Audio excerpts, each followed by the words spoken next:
شہنشین پہ تشریف فرما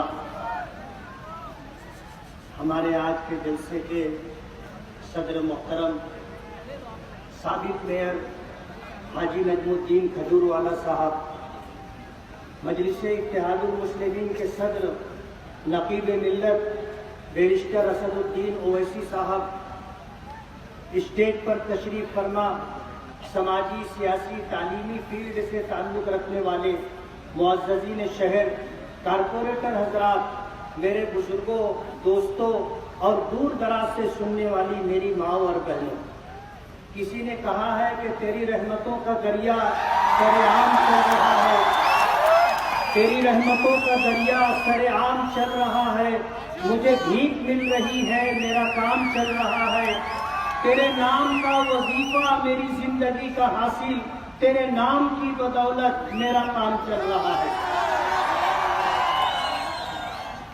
اللہ کا بے پناہ کرم اور احسان ہے، ہم ایک اللہ کو ماننے والے، ہم رسولوں پر ایمان رکھنے والے، ہم قرآن کریم پر یقین رکھنے والے، ہم دین و شریعت کی پاسداری کرنے والے، ہم آخرت پر یقین رکھنے والے ایک ایسی قوم اور ملت ہے جس کا اتحاد اور اتفاق اللہ اور اس کے رسول کو مقصود ہے۔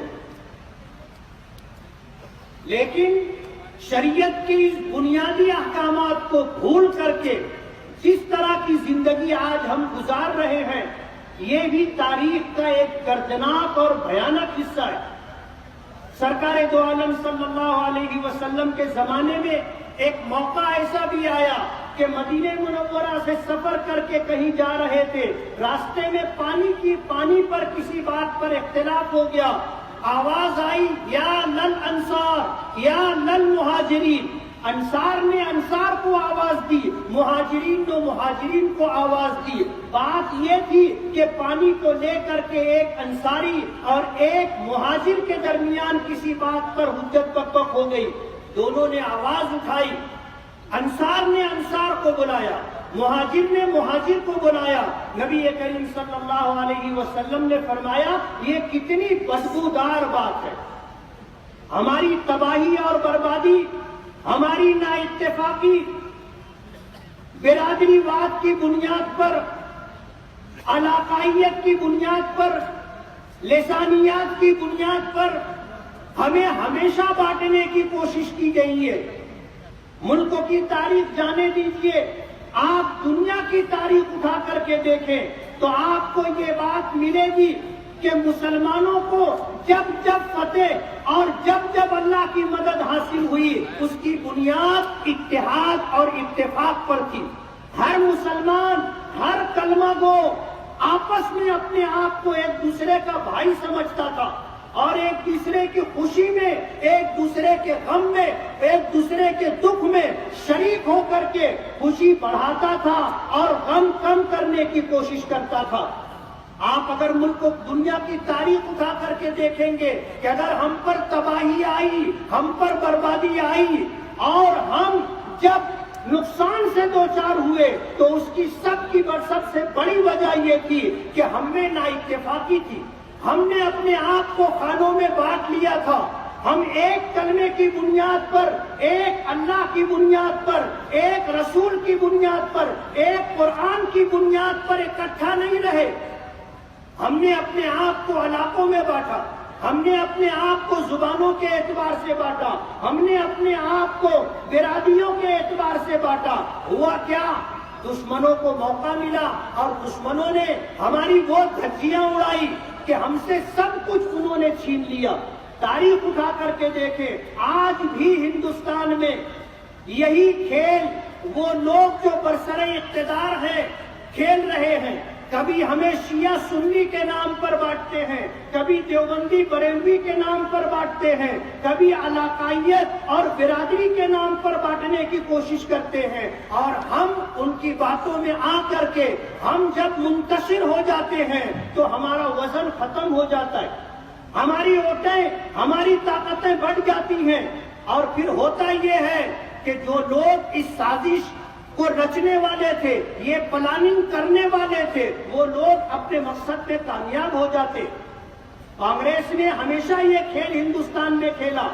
بی جے پی نے ایک زمانے تک سروے کیا، جائزہ لیا، اور اس بات پر اسے یقین ہو گیا کہ جب تک اس ملک میں فرقہ پرستی کو پروان نہیں چڑھایا جائے گا، ہم ہندو مسلمانوں کو جب تک ایک دوسرے سے دور نہیں کریں گے اور ایک دوسرے کے درمیان نفرت کی اتنی اونچی دیوار نہ کھڑی کر دیں کہ یہ دونوں ایک دوسرے کی طرف نہ جا سکے، وہاں تک ہم کامیاب نہیں ہو سکیں۔ آج کی موجودہ سرکار نے یہی کیا کہ اس ملک میں فرقہ پرستی کو بڑھاوا دیا اور فرقہ پرستی کی بنیاد پر ہندو ووٹوں کو متحد کر لیا۔ آج وہ لوگ جو دولت کو لکشمی کہتے ہیں اور دولت کی پوجا کرتے ہیں، آج تمام تر نقصانات کے باوجود آج وہ بی جے پی کے ہمنوا اور ان کا ساتھ دینے والے لوگ ہیں۔ میں دلی کے سفر پر تھا، ایک رکشے میں بیٹھا ہوا تھا، رکشہ ڈرائیور غیر مسلم تھا۔ میری داڑھی، میری ٹوپی اور میرا لباس دیکھ کر کے اسے 100% یقین ہو گیا کہ میں مسلمان ہوں۔ اس نے مجھ سے پوچھا کہ آپ کو کیا لگتا ہے کہ آنے والے لوک سبھا کے الیکشن میں کیا ہوگا؟ میں نے ان سے کہا کہ اگر ملک کی عوام نے شہر کے ملک کے بدلتے ہوئے حالات کو دیکھا، اپنے نفع اور نقصان کو سمجھا، تو اس موقع پر بی جے پی چن کر کے نہیں آ سکے گی، سرکار نہیں بنا سکے گی، اور اگر انہوں نے اپنا نفع اور نقصان نظر انداز کر دیا تو جو پیچھے ہوا تھا وہی ہوگا۔ میں نے اس سے پوچھا کہ آپ کو کیا لگتا ہے؟ اس نے کہا کہ ہمیں اس بات کا احساس دلایا گیا ہے اور پورے ملک کی عوام میں ہندو طبقہ اس بات کو سمجھتا ہے کہ یہی وہ پارٹی ہے جو مسلمانوں کی دشمن ہے، یہی وہ پارٹی ہے جو اسلام کو دیش سے نکالنا چاہتی ہے۔ اس بنا پر وہ سب اکٹھا ہے۔ کتنی عجیب بات ہے، ہزاروں بتوں کی پوجا کرنے والے اکٹھا ہو جاتے ہیں اور ایک اللہ، ایک رسول، ایک قرآن، ایک دین کو ماننے والے اکٹھا نہیں ہوتے۔ آج ان کو خانوں میں بانٹنے کی کوشش کی جا رہی ہے۔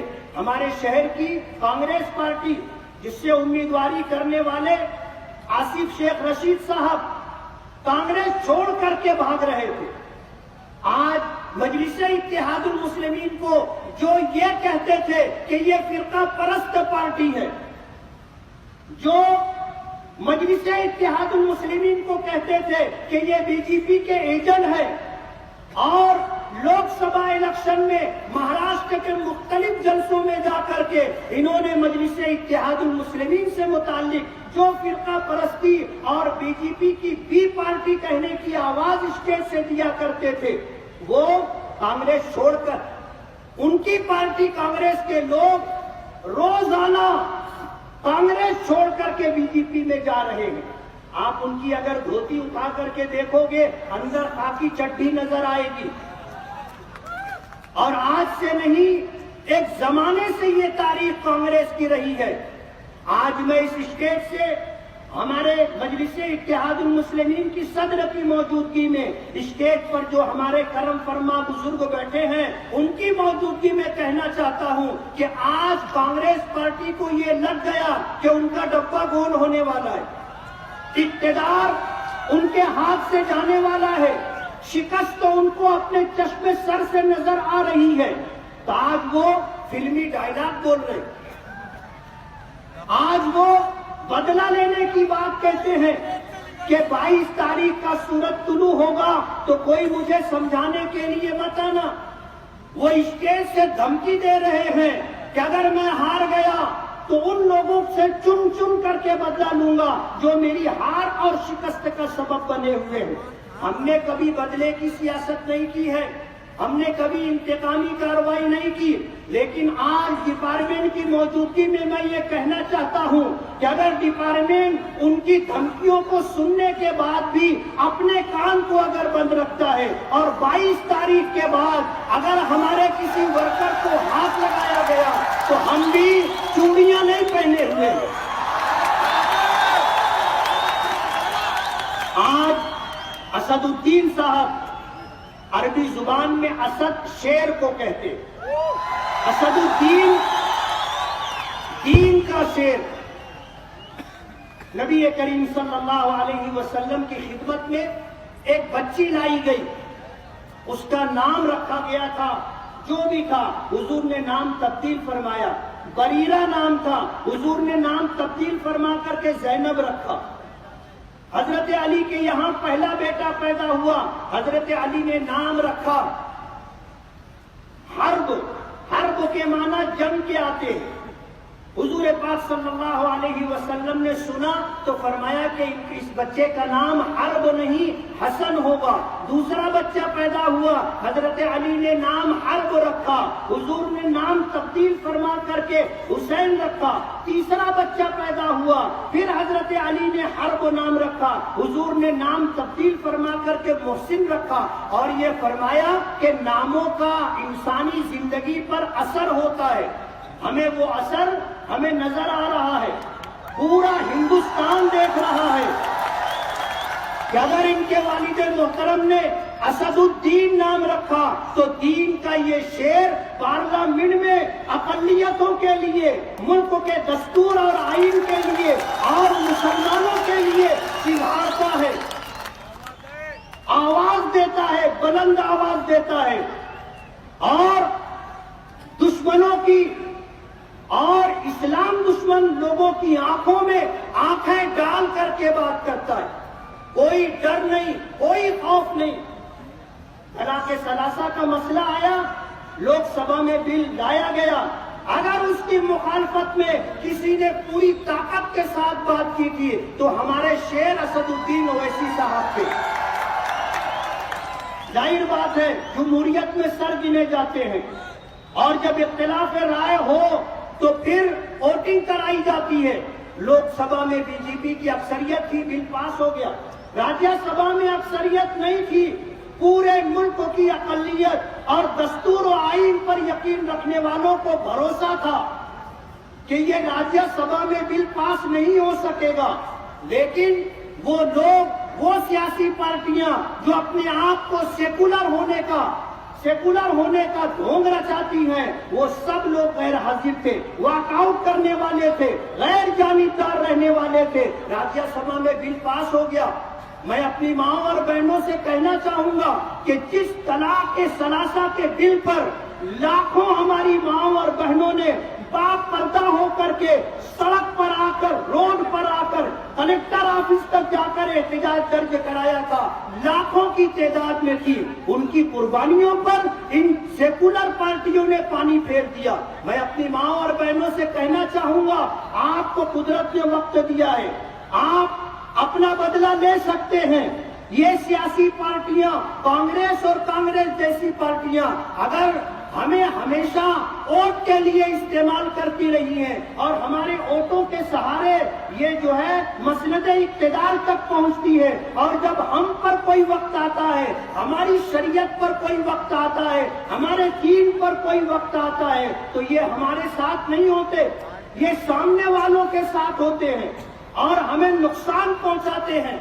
آپ کو سمجھ لینا چاہیے، آج مالیگاؤں میں کانگریس پارٹی برادری واد کی بات کر رہی ہے، میں اس پر بات کرنا بھی پسند نہیں کرتا۔ اقبال نے کہا تھا، یوں تو تم سید بھی ہو، مرزا بھی ہو، افغاں بھی ہو، تم سبھی کچھ ہو، بتاؤ تو مسلمان بھی ہو۔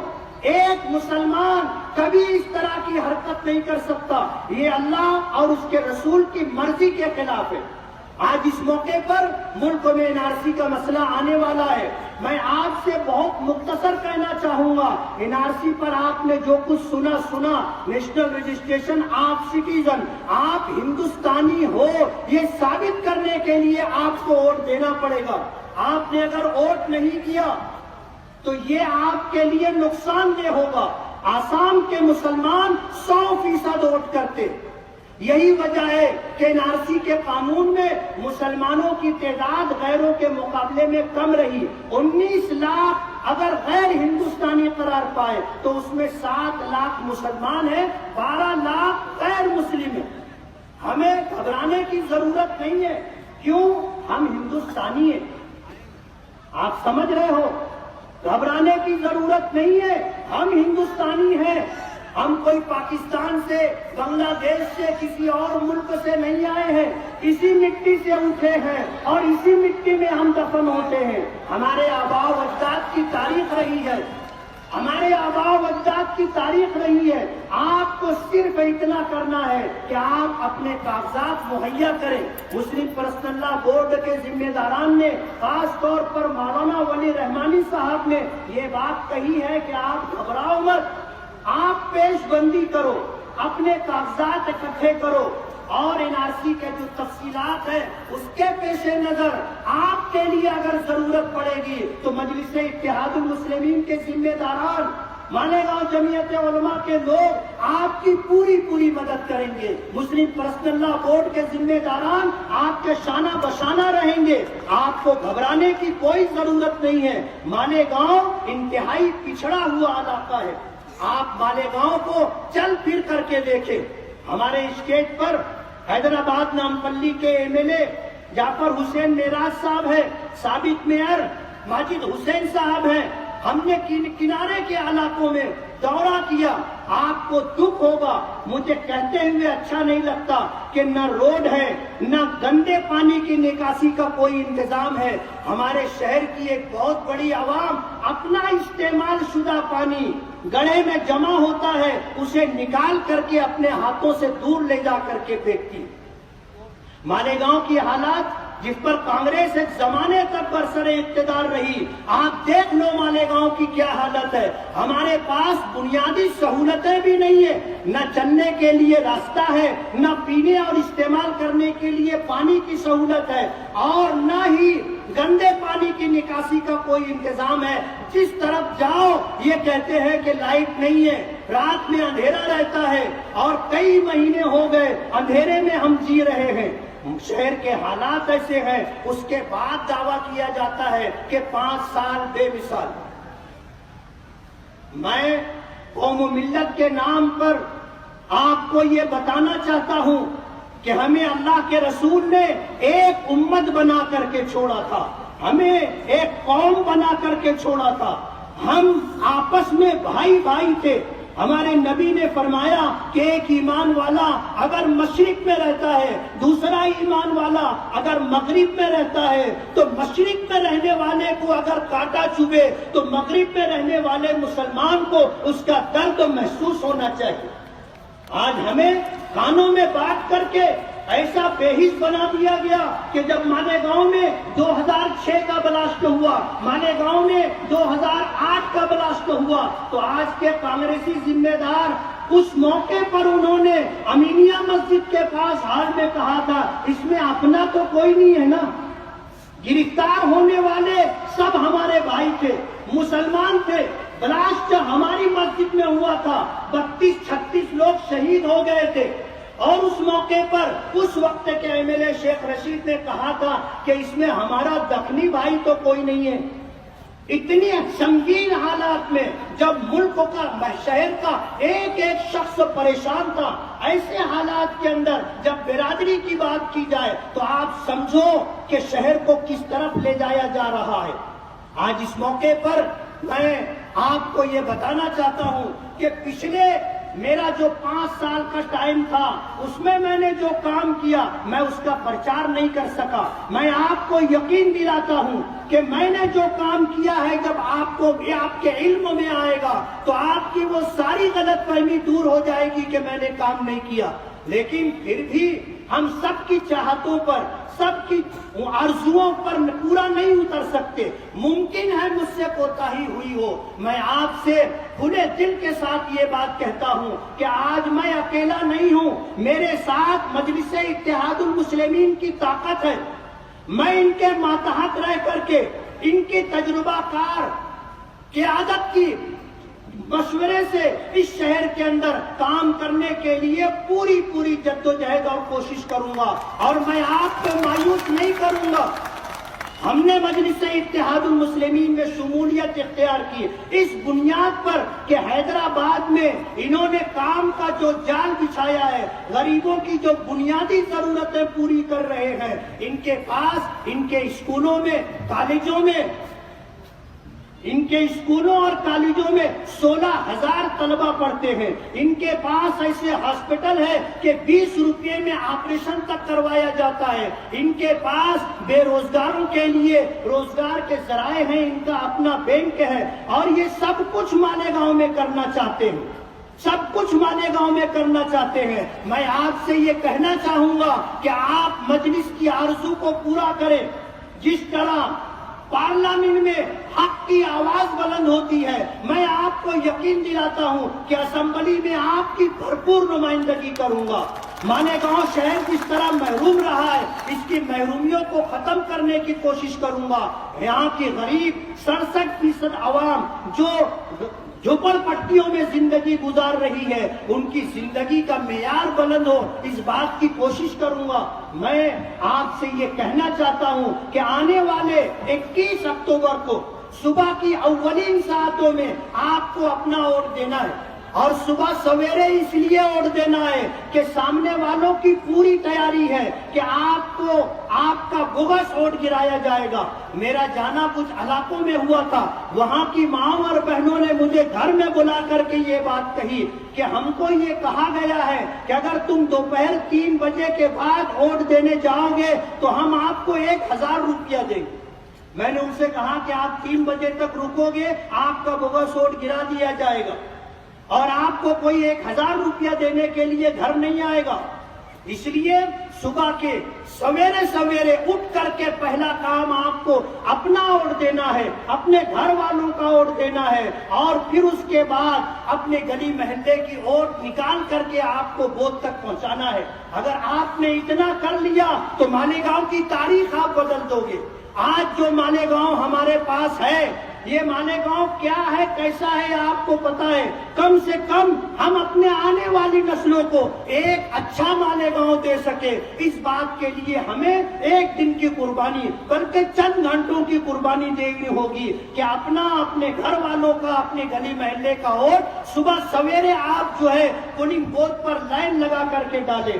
آپ ایک دن 2-4 گھنٹے کا آرام ملتوی کر دیں، اور 21 اکتوبر کو پتنگ کی نشانی پر ووٹ دے کر کے مجلس اتحاد المسلمین کی آواز کو، مجلس اتحاد المسلمین کے کاز کو، بیرسٹر اسد الدین اویسی کی ہمت اور حوصلوں کو بڑھاوا دینے کے لیے آپ کا ساتھ ہمیں چاہیے۔ اگر آپ نے ہمارا ساتھ دیا تو ہم آپ کے ساتھ ہیں، اور پھر آنے والے دنوں میں ایک اچھے مالیگاؤں کی بنیاد ہم ڈالنے کی کوشش کریں گے۔ میری نشانی پتنگ ہے، اور میری بٹن 3 نمبر کی ہے۔ 3 نمبر کی بٹن پر پتنگ کی نشانی کا بٹن دبا کر کے آپ مجھے کامیاب کریں، میں آپ سے یہ گزارش کرتا ہوں، اور مجھے یقین ہے کہ آپ میری آواز کو سن کر کے آپ اسے نظر انداز نہیں کریں گے۔ آج ووٹ کی بھیک مانگنے کے لیے میں آپ کے سامنے کھڑا ہوں، مجھے یقین ہے کہ آپ میرا دامن اپنی ووٹوں سے بھر دیں گے انشاءاللہ۔ کسی نے کہا ہے کہ اس دھند سیاہی کے پگھلنے کی خبر دے پہلی